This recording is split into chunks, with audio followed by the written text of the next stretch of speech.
德力西的往复锯，我们上电池，看下什么问题。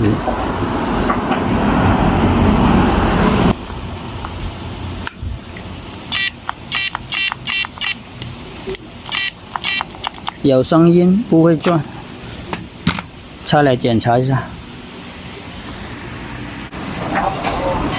拆开了，我们来看看里面，确实是一个无砂电机。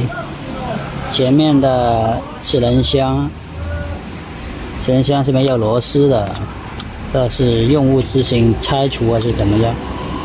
这个盖子的磨得像这样。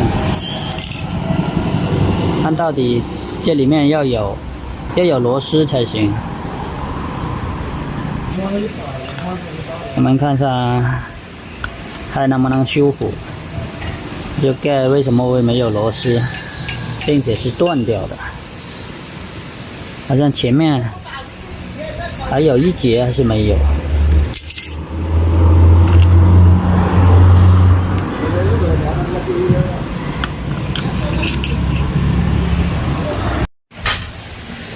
这种往复锯修又没价值，丢了又可惜，只能是像这样将就的用一下。里面几个螺丝都打掉了，电机里面也全部是铁粉。